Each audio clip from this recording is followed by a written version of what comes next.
The Lost Art with Andrew Cox, retired Master Gunnery Sergeant. thelostart.podbean.com. Get some merchandise and help support the podcast in getting our veteran voices out for all to hear. Now on all major podcast platforms. Be sure to like, share, and subscribe. Be a guest, tell your veteran story, discuss your veteran business or organization. Email The Lost Art with Andrew Cox at gmail.com. Andrew Cox, a Till Valhalla Project Ambassador. See the project story at tillvalhallaproject.com. Thanks for tuning in. Please enjoy the podcast that's giving a voice to our veterans. The Lost Art with Andrew Cox. Hello, my friends, and welcome to the Lost Art Podcast, that podcast giving a voice to our veterans. On today's show, we're having a My Veteran Story with Army veteran Chris Willingham. But before we get into that, are you enjoying the podcast? Make sure you're going and checking out the website. Also, don't forget about the Till Valhalla Project. I'm lucky enough to be an ambassador for them, so I would encourage you to go check out their website. Get all the gear that they're selling goes to a great cause, but go check them out and see what they're all about. All right, with that, I got Chris here. Chris, how you doing? Doing good, brother. How you doing today? Oh, I can't complain, man. It's another beautiful day here in Oklahoma, so I'm excited. Can't get any worse, That's right. All right. Well, hey, Chris, let's kind of start at the beginning for you. Where did you grow up, and then what led you into the military service? Okay. Grew up in a little small town, Northeast Texas. Kindergarten through 12th grade, one building. And the reason I joined was I remember I was in 5th grade. I was in math class, and everybody turned the TVs on, with the news breaking, Fox News, and I watched those planes flying to them towers. And I knew right then exactly what I was going to do. That's when I made my choice. Yeah, and that's surprisingly a lot of people. That's the reason they join, which is awesome. It's a good cause, a good reason to join for sure. So, yeah, I just wanted to defend my country. Yeah, and when did you actually go into service? So at that point, after the towers and everything, you were 5th grade. So kind of walk us through the rest of that leading up to when you joined. So basically, all I really did was I stayed in team sports, kind of get that team camaraderie and know how team functions go, leadership Yeah. roles, etc. And basically stayed in the gym, did a bunch of cross country, and just basically prepped. I was Okay. just prepping, man. I knew what I was going to do. Wow. And that's a long time, 5th grade all the way up to the end of your high school. You're one thing in mind, and that's to join up and go fight, Yes, sir. And I did. I didn't exactly get the job I wanted. I wanted to be an X-ray, but that didn't happen. I still love my job, though. I have no complaints. Yeah. So talk me through going to the recruiter, signing up, and then what that transition to boot camp was like. I mean, you've been prepping for it for a long time. So was it a shock? Was it like what did you see as you were going through that? In all honesty, like based off the movies, Full Metal Jacket and everything with the basic training scenes and everything, just off culture alone, I was thinking it's going to be way worse. So I was actually kind of let down a little bit. I mean, I was that last cycle when I went through in '08. I was the last cycle at Campbell, no, I apologize. Duty station was Campbell. I trained in Leonardwood, and Yeah. it was the last cycle before they went, hearts and minds, and you can't touch soldiers, you can't yell at them, Yeah. don't hurt their feelings. So I was that last cycle. I remember I got knocked out by my drill sergeant, bro, by a metal trash can because CQ'd and dumped the trash, and I happened to be walking out of the hall before formation for towed the line in the mornings, right? I was like, I need to use the restroom because I'm not holding this for 2 hours, And I'm walking out, and next thing I know, metal trash can just wow. I wake Wow. up, I'll wake up with like freaking 30 people over me asking if I'm all right. They go nod on the side of my head. Wow. Yeah, that's a pretty cool scene there. The trash can flying across the room, and you just happen to walk out right when it is going to hit. It was just bad timing. Yeah, yeah. Wow. So, what was I know you said the boot camp was kind of a letdown for you, but do you remember do you remember all your drill sergeants and the kind of maybe some of the games that they would play with you, those types of things? I remember one drill sergeant. So in my cycle, yeah, I was in a combat engineer basic training. It was an OSIT, it was rollover from basic straight into AIT. You wake up the next morning Right. and you're in AIT. So it wasn't a big Wow. transition. It was just a whole, you're there for like 3 months and then you get to your duty station. So I got my cat's hair in my in my mouth Oh, that's off my okay. clothes. Uh, but no, it was yeah, it was Drill Sergeant Vasquez. She was a female drill sergeant, and she had Okay. to prove herself. And she was the meanest. I mean, not like mean, but she made you toe the line. There was no BS in her or anything like that. You were gonna do what she asked you to do. Or you're gonna pay a heavy price. I definitely remember her. Yeah, I've always been told that the female drill sergeants, drill instructors, they're the more scarier ones. At least from the male's perspective, they are. So Yeah, she scared the it's heck out pretty. of me. I'm not gonna lie. Yeah, that's I funny. remember Uh, she woke yeah, us go up ahead. one night. She woke us up one night. I got one. This is my last story for her. The main one, the reason I'll never forget her. So she got mad because CQ fell asleep. Okay, so we had weak CQ and basic. Everyone does. They fell asleep. She woke up everybody out of second platoon, which I was in second platoon in my cycle. Took us outside. We did monkey fuckers until chow. We did monkey fuckers for 4 hours in the dark Yeah, while every other unit watched us. yeah. Wow. Well, that's fun times. Yeah, man. I bet you guys were walking funky going to chow. It was a rough week. It was a rough Yeah. week. Yeah. Plus, we were still trying to walk off those daggum. Oh man, that what was that shot? That penicillin shot in your hip. Oh, yeah, the That peanut when you butter got shot that they call it. penicillin walk to start with, that little, where you're favoring that right leg, that right hip, and then your Yeah. legs are trying to give out on you at the same time. It was miserable. Yeah. You know what they did to us was they gave us that shot, and then our drill instructors told us to sit down and like Indian style or whatever, and they made us rock back and forth on it. They said this will help get it or loosen it up and get it in. Oh no, it was just torture, is all it was. No, But it just makes it hurt worse. yeah, yeah, I'm Yeah. sure they got a good laugh out of it. So Oh as yeah. long as somebody got a good laugh out of It definitely wasn't it. us because it was not funny to any of us. Yeah. Oh man. Well, kind of talk me through your A school and everything. Kind of what all were you learning there and how was that for you? Was it easy? Was it hard? What was that like? Uh, it wasn't the easiest. All right. It was because it was taught by actual sappers when I went through my actual AIT. It was not easy because they had very high standards. You know what I mean? Like the sappers are the Yeah. top tier of the engineer field, and try to be in a unit with them was kind of like you had to earn it. They Yeah. only took the people out of our class, our cycle that were at the top of at the top of our actual platoons at the time when we cycled through. But Okay. the hardest thing, honestly, was trying to remember all the knots.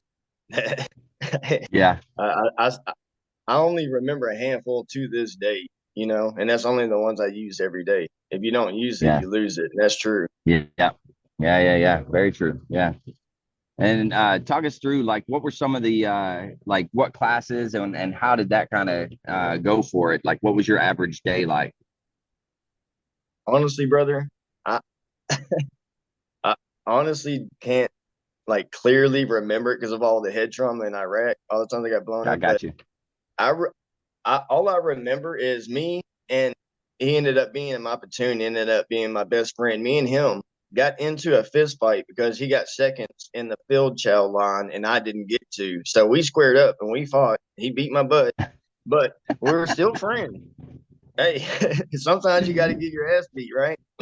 That's right. That's right. But I That's a mean, true it statement. formed a lifelong friendship off of that.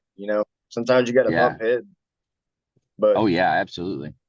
the schools are just miserable. Long classes, taking hand sanitizer, literally putting hand sanitizer in my eyes so I don't shut my eyes. That way I can't fall asleep. Yeah. That was the stuff we were doing. Yeah. Wow. Death by PowerPoint. I loved it. Oh Everyone God, did. It yeah. was great. Now the field stuff I loved. I loved it. I loved the debt range. My favorite thing ever. Setting up claymores, shape Yeah. charges, everything else. Loved it. But PowerPoint classes, not my cup of tea. Yeah. Yeah. I like the hands-on stuff myself. It makes it way more fun. Yeah. But so in that schoolhouse was what, like 2 months? What was that? Month and a half, something like that? I believe it was right under 2 months. Yeah. Yeah. Okay. And then you It's got not super orders. long. Yeah. You got orders to your first duty station, and let's tell me about that. Oh, Campbell, all screaming Eagles. Yeah. Yeah. Okay. Yeah. That So, was interesting. So, like I said, a lot of the people that went to my unit were actually out of my platoon, out of my cycle from OSIT, oh, okay. out of Yeah. Leonardwood, daggum, lost in the woods. But yeah, we all got sent to Campbell, and most all of us went to the same platoon there. We ended up the second platoon, the 511th Sapper Company. Wow. We I think we only had like 5 months by the time we got out of basic AIT for our pre-deployment training. So, I mean, basically, as soon as we got out of OSIT, we were already in pre-deployment phase. We Oh, were wow. getting all our weapons, all our CIF, everything was getting ready, checking all our or dotting all our I's and crossing all our T's. But Yeah. it Yeah. was, it was actually fun. It was some of the best times of my life in the Yeah. military. You know, I thought it was fun before I deployed, but in all honesty, it really sucked being downrange. But some of the best times of my life were downrange, Yeah. and the Yeah. worst, That's true. obviously. But that's a given. Yeah. That's a given, But you don't really know who you are as a person until you actually test, and then on Yeah. a everyday basis, because we did. But as far as duty station, Campbell, pretty try hard duty station, Mhm. There are a lot of expectations there. I loved it. I didn't mind it because we got to hang out with fifth group, eat at their chow hall. No, I didn't go Okay. to Rakkasan. Rakkasan's, hey, love you guys, but y'all's chow hall food, dog water. Go to fifth group. Go to fifth group. But Campbell was it was a good duty station. A lot of pride for Campbell, As soon as you Yeah. get there, it was nice to be a part of that. And then to deploy downrange, and it was us and our sister company, 591st. Shout out to y'all too. But y'all are the fuck ups. We were the smart ones. But Oh man. yeah, it was just how it is. You're competing with everyone in your battalion and in your brigade, and you, Yeah. especially sister companies if you have them. A lot of Yeah. fist fights, and and that right there. And Yeah. then we were engineers, so the MPs on base hated us, and I didn't understand why until I actually got to my duty station. They said it's been a rivalry since way back, and I didn't know that. But yeah, Oh, no uh, kidding. yeah, I didn't know it either. But it was like I want to say I was there just maybe over 2 weeks. We'd already had the E4 party, E4 Mafia came through our first night, Yeah. made us get shit faced drunk, and then have to wait, no sleep, and then go to formation and try to act normal. Yeah, that's smart. Thank you guys. Love that. Y'all made our life so easy trying to transition into a new unit. It's great. Uh, Actually, it was really great. I loved it. I'd do it again. And I did it to everybody else after I got my E4 promotable. So it's just a cycle, man. It's if you get Yeah. promoted, then there's certain things you're expected to do to the people below you. Yeah. Yeah. You got Yeah. to kind So of teach them the rope. yeah. So what because you were saying it's 5 months, right, from the time that you got there to deploying. Yeah. So in that 5 months, I mean, that's a lot of stuff that you got to get done as well. I mean, you got to do your oh man, what's it called? Your life insurance, or not life insurance, your will. You have to do your Your living will. will. Yeah. So, talk me through that. You're what, 18 at this point, right? 17, Yes, 18, sir. something like that. Yeah. So, Yes, sir. that's a big deal to a lot of younger individuals, and it's kind of an eye-opening experience for some people, because it's like, oh, wow, this is, this could be, a life and death type of thing. So, what was that like for you as you were doing all that stuff? I never even second guessed it, brother. Yeah. I knew what I was risking whenever I said my oath. I knew exactly the Yeah. price that could be paid, and I was willing to pay that price, and I still am to this day. I'd do it again. So for me, it wasn't. For me, it That's was a good. no brainer. If I'm gonna Yeah. join the military, I'm going into combat MOS. That's a risk I'm willing to take. Right. Yeah. Yeah, it's funny. I talk to people, and they're like, that's kind of that eye-opening experience. Like they get in there, and then they start like filling out the paperwork and everything, and then it just kind of hits them, and they're like, whoa, this is for It real. it Where up didn't to hit that me. point, it didn't really click. So Yeah, I just find that interesting. no, it didn't hit. It didn't click for me until I was literally lead Vic, gunner for lead Vic. And then we get the call from the eye in the sky saying, "Hey, a click up, they're setting up for you guys." That's when it clicked. I was like, "Oh shit, this is real. Like this could be Yeah. my last minute on Earth right here." Yeah. Yeah. That's Yeah. when it clicked. Or Yeah. I can see that. the first time I got blown up, I didn't even know it happened. I was like, there was Really? so much adrenaline. Like they said when I came down into the actual vehicle, so TC could check me, Sergeant Jackson. They had problems getting me down because the turret, the hatch, when I got blown up, it pinned my neck in between the 50. My helmet, my Kevlar was caught.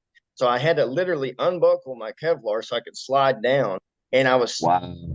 like, it was literally 4 meters to the right of the vehicle. I was literally took the whole concussion, and thank God I had turned to the left like an inch, because if not, that shrapnel would have ate my whole face. And No I kidding. remember Wow. coming down and Sergeant Jackson asking me, "Hey, are you all right?" Because all I remembered was a bright flash of white, just bright white, and then my ears just ringing, and I couldn't really see. Everything was kind of hard to Yeah. focus. And they said I came down, and they asked if I'm all right. I said, "Yeah, I'm good. I just my ears are ringing." They looked at me. I was bleeding out of my eyes, my nose, my ears, and there was Oh, blood wow. coming out of the pores in my face. I was like, "Okay, cool." They said I took my IBA off, grabbed my rifle, and just got out the back of the RG-33 and started walking off into the desert. Yeah, I was a little Really? messed up. Wow. Wow. Well, hey, let's go back just a little bit here. Like, Okay, talk us my through. bad. You deployed. Yep. No, you're good. It was a good story. But you deployed, and then where exactly did you end up going? Fought Warrior. We were in Kirkuk, Iraq. Okay. Our sister Yeah. company Okay. was in Mosul. We were in the hot areas. It Mhm. was pretty. I mean, it was pretty calm by the time we got over there, except for the areas, north of Baghdad. Yeah. And what year was that you went over? I was 9, 10, oh Say that nine, you want. Oh, nine. oh Okay. nine, and Okay. 10. Yes, sir. Got you. Okay. So kind of talk us through what was your job there? You were talking in just a second ago, you were being a gunner up in the turret. But what was your kind of main function? Were you doing convoy security type stuff, or was it something different? Like, what were you doing? Oh no, we were route clearance to get supplies and higher ups in and out. We had to run the roads before anybody came in or out. So without us, it was kind of locked up. Yeah. So you were literally out checking for IEDs. You were looking for those types of things to be able to basically get rid of them, or do whatever you had to do. Yeah, every day. We ran missions Okay. every day. Every day. Wow. 12 That's pretty hour wild. missions at least. They would start out, Yeah. or a normal mission would be a 12-hour window, but let's be real, some of those turned into 4 or 5 days. Yeah. Yeah. Yeah, it happens, that's for sure. So talk me through your kind of day to day as you're going out on mission, kind of walk everybody through exactly what you're doing while you're out on mission. What I did, I had to look Yeah. for So if you're the gunner in a route clearance, your whole entire job is your memory and your eyes. You have to look for anything out of the ordinary. You have to have a basically your brain needs to be like a camera. You got to be able to see small things that didn't match what they were yesterday or when you first Yeah. came through. Like you're coming back to base, things change. I've been blown up like that. You know, you just cleared it, but you still have to come back. So Mm-hmm. we would run route clearance missions out to the little fobs and everything to make sure they're good, restock and everything. That way supplies could get to them. And there was a lot of times it would be clear on the way out, but we'd come back and we still get hit. You know, Wow. so there's really honestly for the job I had, the main thing was just complacency. You had to Mm-hmm. stay alert because if you weren't alert, I mean that's how you got messed up. Yeah, yeah, for sure. And then, trying to stay alert that entire time as you're out there, that's not an easy task, especially when it's day after day and you're going and maybe it's even the same routes sometimes, so, you're seeing the same things over and over and over, and normal, it's normal for anybody, whether they're young or old, their mind to drift and stuff like that. So it can turn into a very complacent, very easy to miss type of thing, I would imagine, right? Oh yeah, especially when you get to that point where you've been without sleep for 2 maybe 3 days. That is when you have to literally put all your willpower into making sure you focus. Yeah. Yeah, absolutely.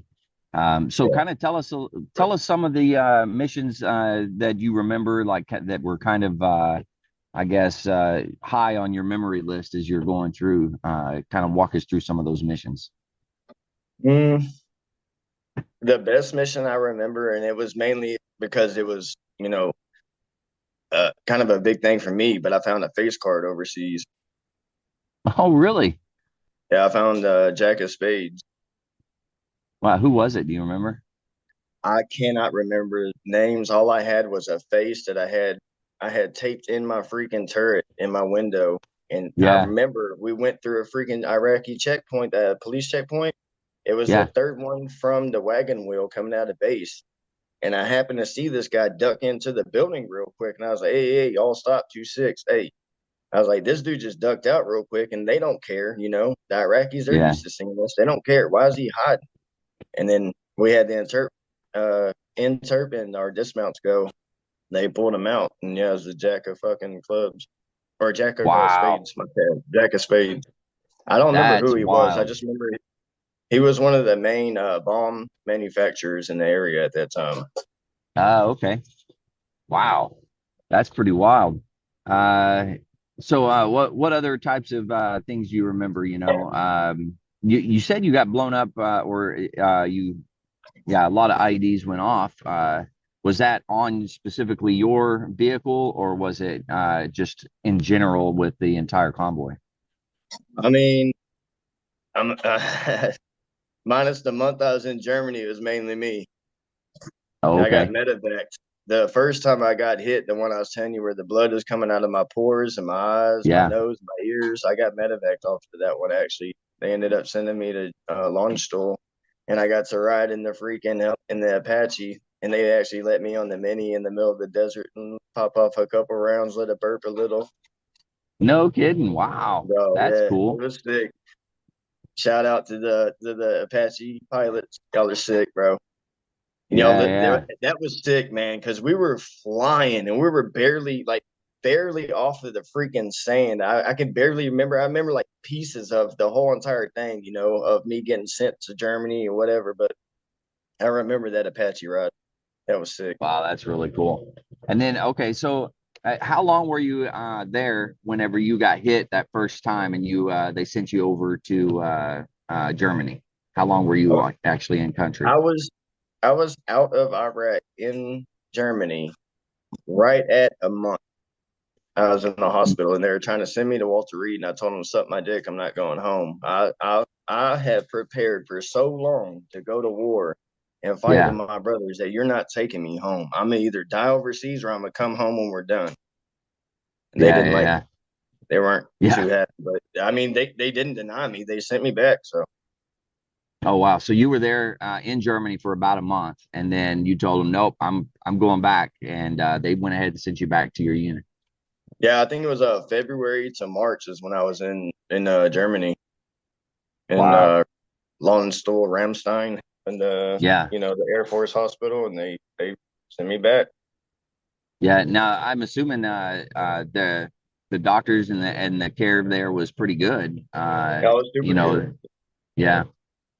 Okay. Yeah, Uh, those are some high speed doctors there. yeah. Yeah. I mean, they kind of have to be, they're dealing with some pretty traumatic events and traumatic stuff that happens. So, you want the best of the best there for sure. Yeah, yeah, and while I was there, I actually got to see it like a whole platoon of Swedish female military. That was kind of cool. Huh. They No had like a kidding. whole unit of blondes. I was like, what the hell is going on here? I didn't know that was a Were they like thing. in a platoon formation walking around Yeah, type of deal, yeah, or yeah, in no kidding. uniform, in bro, everything. They looked like us, but they were just all chicks and blondes, blue eyes. I That's was pretty like, wild. I wouldn't want to fight them, bro. Yeah. I feel bad for shooting them. That's funny. So okay, so you did your month in Germany. They send you back.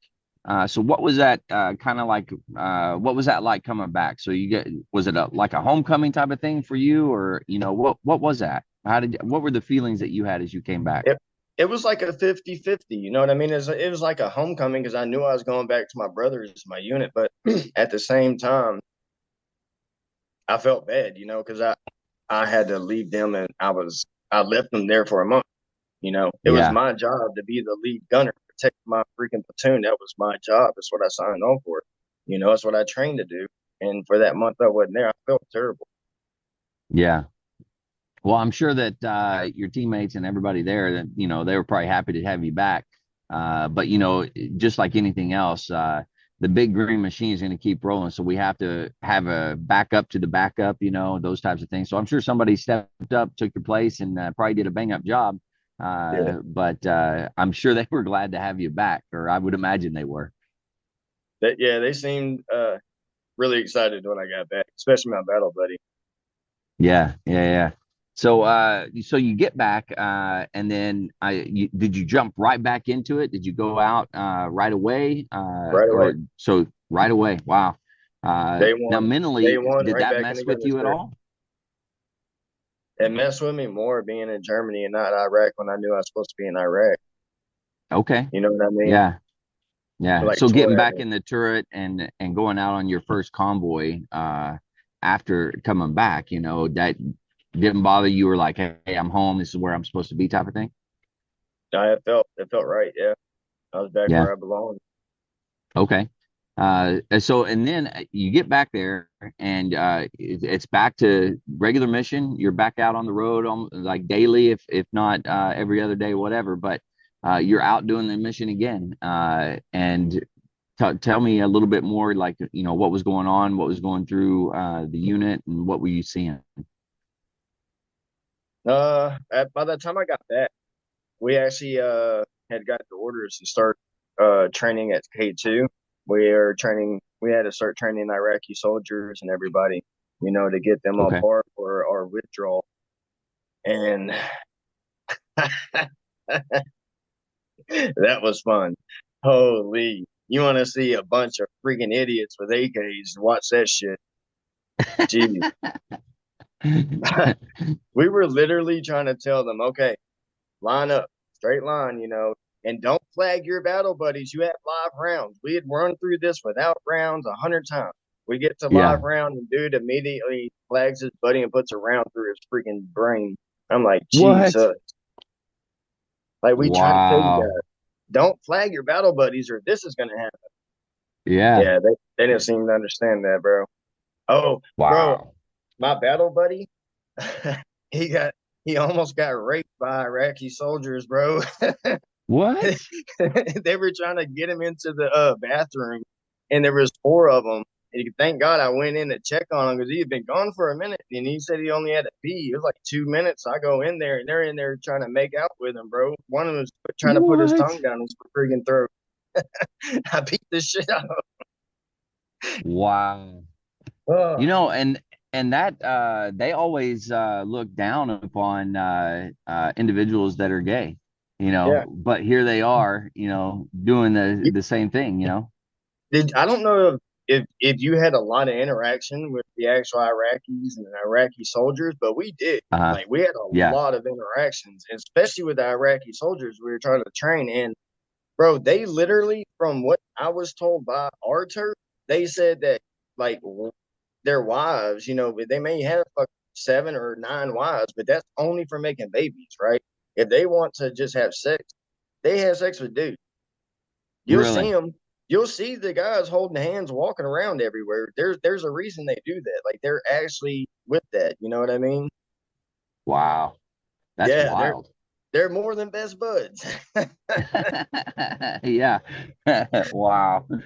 Oh man. Well, thank goodness you walked in and were able to save your battle buddy, man. That's Yeah, that's they're pretty about to wild. tongue rape him before they raped him, though. He So never lived. He never lived that down. poor guy. So yeah, talk me through kind of the rest of your deployment and the everything that you saw. All right. The sorry, my washer just kicked back on. Daggone, that's loud. I don't I even did hear it. have You're good, man. I did have another crazy situation happen. It was, I want to say, most of the way through the deployment. It was about 3 quarters. We weren't too far Mhm. from going home. So you remember the Huskies, right? The off-road I route clearance vehicles. Yeah. Okay, well, one of the higher ups, whenever I was downrange, had the idea to give it extra armor. Okay, doubled up Okay. on it. Guess who got the test drive? That was my job that day. So I'm taking a Husky out, which I hated driving a Husky. I don't like being by myself because I was used to the gunner's turret, the fresh air, and Yeah. everything. That's what kept me awake. And then I get in the freaking Husky in this little confined freaking box, and all I can do is listen to my iPod and drink Rippets and eat fucking Otis Spunkenmeyer muffins. I'm bound to go to sleep. Oh, we had just cleared the gate. Okay, take a right on to the MSR to go out to the wagon wheel to pick because from the wagon wheel was Cherry, Cheyenne, and then what was the other one? I think it was Mesquite or something. I can't remember the one to the right. But I hadn't even made it. So there's a bridge halfway where you can take a left to go into actual Kirkuk, right? Like Hmm. from the fob. There's a speed bump right there. I hit that speed bump. I'm going 20 miles an hour in a Husky, and I flipped this one bitch, and it Are pinned you me in. serious? I was fucking pinned in, bro. Like the fuck, because you go out there at the top. It's this Yeah. one that actually opens, right? That one was pinned, so I couldn't get out to save my life.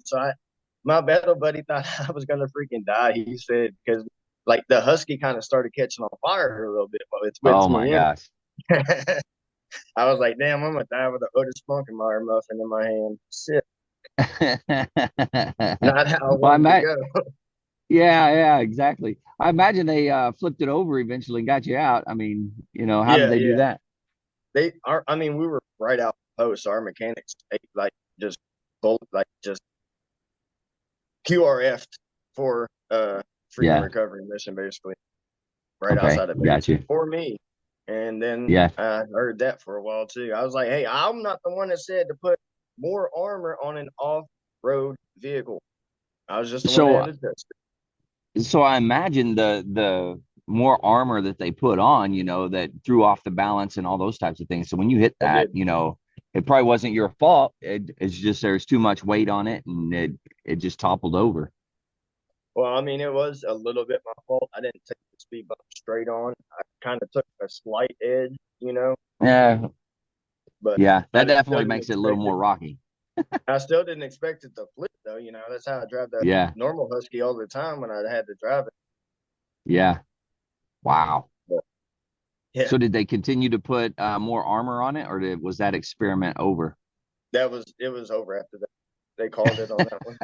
They said, no, no, it's been field tested and failed immediately. They didn't even make it out the base hardly. That was me. Oh That was wow. me. Oh man, that's wild. Oh man. Yeah, Yeah. so talk me through some more stuff. What else did you see? Oh man, that's a lot. Good stuff or bad stuff? It's totally up to you, man. We'll go wherever you want to go. It doesn't matter. We'll go into as much detail as you want, and we'll continue to push on. Let's see. Honestly, it was just a lot of it was that K2. We were helping train the Iraqis, and there was so many interactions and just funny and dumb and just absolutely asinine stuff that all was wrapped up into one little ball of just fuckery while I was over there. It's kind of Yeah, hard to like pinpoint certain things, because it was like a blur now. I'm looking back. It felt like it yeah, was never gonna end when I was there, but I've been trying to piece everything together for this whole time since I've been there, and there's still parts I can't yeah, figure out. You know what I mean? But yeah. I just remember, like, I remember we got Cherry LT, 2-6 tried to tell him in our mission preps, because LT was like, no, we're going to take one way in and one way back every time we do a mission. 2-6 said, no, we're not going to do that. So LT decided, he's Cherry LT has to prove himself to the enlisted, right? He said, no, we're going to do Yeah. what I said. So we get to the turnaround point of our mission. We're about to start heading back, and I heard 2-6 call all stop, which is rare because he's at the back of the convoy. So I'm like, shit, some must really be fucked up. I see 2-6 get out of his vehicle, go to the LT's vehicle, yank him out, slam the door, and get back in his truck and call Charlie Mike. Oh no. He said, Wow. he said, I tried to tell you, you're gonna get our boys killed doing the same shit. And he almost did. It was literally the second day of him having us leave from the same gate and enter from the same gate and take the same route to the K2 area where we were training their soldiers that we started taking mortars. Like they were literally dropping. The one day I'm on rear, like me and our Vizu, we had swapped. He went from 2-6's truck to mine on the gunner, and I took his truck on gunner. And it just so happens I'm on 2-6's truck on the day the mortars are literally like I can see them hitting right at the back of the truck. And I'm like, we need to hurry the fuck up. Like I'm finna get hit. And we were coming into the back gate of post, so we had to slow down anyway. And I'm Yeah. sitting here thinking like I'm fucked. Like there's nothing I can do. You know, Wow. I can seal the hatch, but it's still gonna drop on our truck. You know, Yeah. Yeah. Yeah. Holy so cow. hey, LTs, hey, we all love you to a degree, but if you're fresh, listen to the enlisted. Yeah. Yeah. There's Especially a if they've been reason. doing it for a while. Yeah. Like guys that like I had Sergeant Jackson, he was on like his fourth deployment, and then let's see, Sergeant Sergeant Devlin, I think, was on his sixth deployment. Like, Oh why are you wow. not listening to these guys? You know what I mean? Yeah. Yeah, Like you exactly. you've never been here. Oh, Sergeant Devlin, love you, but watch out for shit ditches. I called it out. You didn't listen, and what happened? You got full of poop water. Hey, to all the listeners out there, if you're struggling, you need help, anything like that, just remember the VA does have some good stuff out there for you. You can always dial 988, press option 1. You can text 838-255, or you can go to veteranscrisisline.net, click on that chat icon. Any of those options are going to put you in contact with somebody that's going to be able to help you out. But one veteran life lost is one too many. I care about you. I know this guy cares about you. The whole veteran community cares about you. So please reach out for help. With that, brother, thanks again for coming on. I truly Yes, sir. appreciate Thank it. you for having me. To all the listeners out there, stay motivated, change your socks. All right. Hit the stop button here.